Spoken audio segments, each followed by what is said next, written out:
as always here on Full On Football, we like to bring you news about all facets of the world game. And tonight we're speaking to a man, well, you could almost call him the professor of coaches because he specialises in the area of specialist coaching and he consults to all the coaches of the world. I'd like to welcome to Full On Football Mr. Horst Wein. Thanks, good afternoon. I could almost say willkommen in Adelaide. Thank you, thank you. Now, before I ask you some questions, I'd just like to get our viewers a little bit of an idea of some of the contributions that you've given to football. Now, you have been called the world's foremost mentor of coaches and trainers. You have had coaching assignments at institutions in 53 countries over 4 continents. You are the author of 32 sports-related textbooks, including this one very here, Developing Youth Soccer Players, which is an excellent book.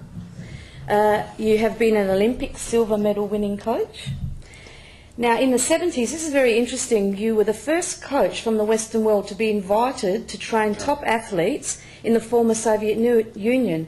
Now, knowing the little bit that I do about you, you are a free spirit, a democrat. I would have found that that would have been a very difficult assignment for you to go to a communist country. Yes, indeed. For the first time, I went to a communist country, although I tried to prevent from going. But I had a very important mission because the German government asked me to fulfill the wishes of the Soviet Union to go there, and I went to Moscow and Alma-Ata. Mm-hmm. And it was quite a hard stay. I stayed there 3 weeks, but finally I was happy to come back, but I think I delivered a very good work. Oh, that's and fantastic. People were very happy. Fantastic. And no doubt I would imagine it would have been. You've also been a consultant for 2 Olympic Games and Asian Games, and consultant for one of the highest profile football clubs in the world, Internazionale Milan. Yes. I have been there 3 or 4 times because they have a project about young football players from different continents. They have a project to run football schools in different parts of the world, and once a year they ask the different 300, 200, 320 clubs or centers to send one delegate to their meeting in Milan, and I was invited to stimulate most of these coordinators, bosses of young football players in Africa, in Asia, and also in Europe and in America to to improve on the way to develop young football players. That's unbelievable, unbelievable what you've been able to do. You've also been head coach of Nike Football Club in the UK, as well as lecturing at some famous clubs such as Inter Milan, Arsenal, Sunderland, Leeds United, Bayer Leverkusen, just to name a few. Yeah. And you've also been advisor to the German and the Spanish Football Association, as well as the football associations of USA, Uruguay, Chile, Scotland, Mexico, El Salvador, Honduras, Colombia, Peru, Northern Ireland. That is quite some resume, and I'm just looking for your crown because truly you must be the king of the coaches. But now we speak about the past. I think we should better look forward for what I'm teaching over here in Australia, because now you should not expect too much, but at least I think I'm convinced that I could influence your coaches quite a lot and show them that they may have done some mistakes in the past. When everybody have doubts about what they have done in the past, then I fulfilled my function, because I'm not here to instruct anybody. I'm here to let the people discover what they have done wrong. And I think quite a lot of things are going wrong with Australian football. Well, let's look at that. You're here in Adelaide to specifically conduct some seminars that you've taken all over the world, and they are your football for youth players and developing game intelligence. Now, after reading this book, and it is geared mainly for the 7 to 14-year-old age group, My overview of the book is exactly as you describe it, and this is beautiful the way you describe this.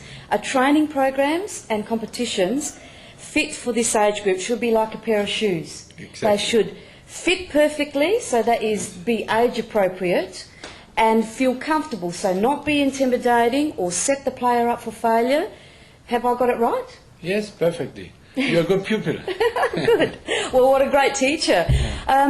I think it's sort of a little bit like eating an apple. No one can eat an apple whole, but if you take bites out of it, you can actually finish Very true, it. because then you take more profit out of it. You have a good degustation.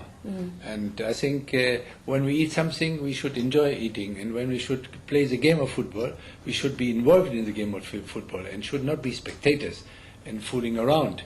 When I'm an 8 or 9 years old boy, I want to have the ball as much as often. And when I'm not allowed to play it, I better go to another sport. And I think in your football, people, although your number of players are increasing from month to month, I think when young people are more critical, they may go to another sport. But after this course, I'm quite convinced that when people will apply some of the ideas I present, I make the people more happy, the young people more happy, because I shape the game of football perfectly to their mental and physical capacity. Well, let's have a look at some of your recommendations that you do give in, not only in this book, but on your general philosophy. I'd like you to describe some of these too. You say a natural approach to teaching young players and natural development of young players. What do you mean by that? Nature does not know hurry. We, in process of developing young football players, we are always on the hurry because we are a product of our culture.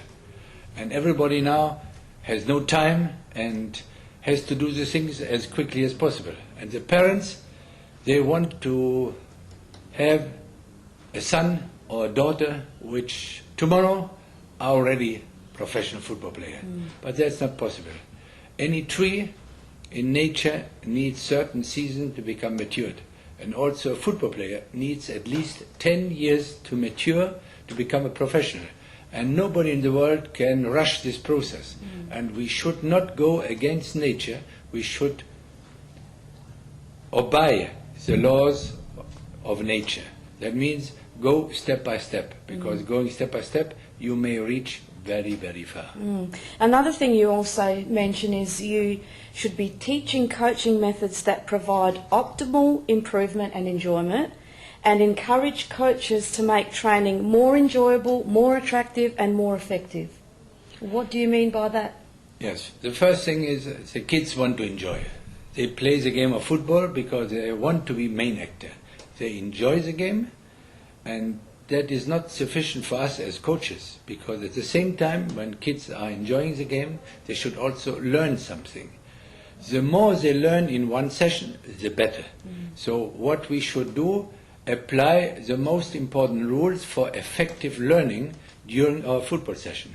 But there are a lot of coaches who have no clue about what means effective learning. So it does not mean to have 500 repetitions, because when I have 500 repetitions of one skill, instead of improving the skill becomes worse, because certain muscle groups are again involved, and the player becomes very tired, so he draw his attention to something else.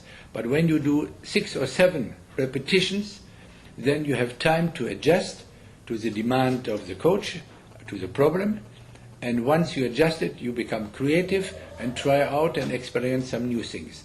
There is a certain number of repetitions which is optimal, and I think the number is between 6 and 7. When you do more, you will have less success. When you have less, there is no success at all. But what you do then, after a series of 6 or 7 repetitions, you turn to any other coaching aspect of the game. And then after 20 minutes or half an hour, you may go back and have another series of repetitions just to consolidate this technical movement. Yes, yes.